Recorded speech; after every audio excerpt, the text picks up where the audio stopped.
Apakah orang yang meninggal dunia itu semuanya langsung kembali kepada Allah? Jawabannya belum tentu. Mengapa begitu? Karena tergantung kepada diri masing-masing ketika dia hidup di dunia.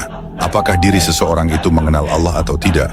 Bagi yang berbaiat kepada Allah, sudah tentu dia mengetahui jalan pulangnya. Sehingga semasa hidup di dunia, dia senantiasa beserta Tuhannya. Baik dikala duduk berdiri dan berbaring bahkan di segala aktivitasnya.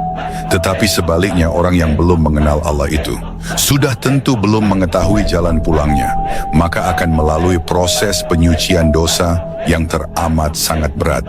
Karena semasa di dunia dia tidak tahu cara menyucikan diri dari dosa. Nabi mengatakan, alat penyucian dosa itu dibakar dengan api, dan pilihannya hanya dua, yaitu dibakar dengan api zikirullah semasa di dunia atau dibakar dengan api neraka sewaktu di alam akhirat.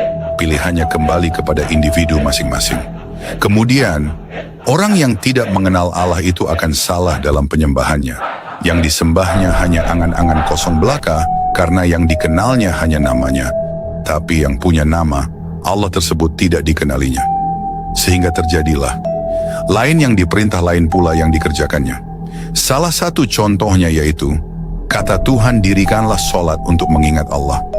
Tetapi yang terjadi di saat sholat lain pula yang diingatnya. Sedangkan apapun yang diingat di saat sholat itu, itulah yang menjadi Tuhannya, tanpa disadari dirinya telah menghadirkan berhala-berhala dalam ingatannya. Artinya di saat sholat tanpa disadari telah menyekutukan Allah. Jadi, orang yang meninggal dunia bisa langsung kembali kepada Allah itu, yaitu orang yang semasa hidup di dunia telah mengenal Allah, sehingga selalu mengekalkan hatinya kepada Allah sampai di akhir kalamnya.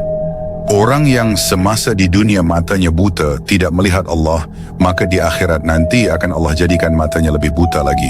Itulah janji Allah yang pasti berlaku. Inna lillahi wa inna lillahi rojiun itu untuk orang yang kenal kepada Allah dan senantiasa beserta Allah di saat berdiri, duduk, bahkan berbaring. Untuk mengenal Allah itu tentu harus belajar kepada seorang guru yang ahli di bidang tersebut, yaitu orang yang telah diberi amanah dari Tuhan untuk mengajarkannya. Di dalam Al-Quran telah Tuhan sebutkan, dia adalah waliyah mursyida atau mursyid Allah. Ulama tersebut masih ada di zaman ini, bahkan masih banyak, tetapi tidak banyak orang yang mengetahui kecuali orang-orang tertentu, yaitu orang yang telah berbaiat kepada Allah dan yang kekal hatinya kepada Allah. Mereka tidak nampak seperti seorang ulama, walaupun mereka berilmu. Bahkan aktivitas kesehariannya seperti orang biasa-biasa saja. Dia tidak menonjolkan diri dan tidak pula mencari keuntungan dunia. Yang dituntutnya hanyalah keridhaan Allah semata. Sebenarnya, untuk mendapatkan bimbingan dari guru mursyid itu tidak sulit. Yang suka membuat sulit itu adalah diri seseorang itu sendiri, karena timbul dalam hatinya sudah merasa berilmu, merasa pandai, merasa bisa, merasa sudah tahu segalanya.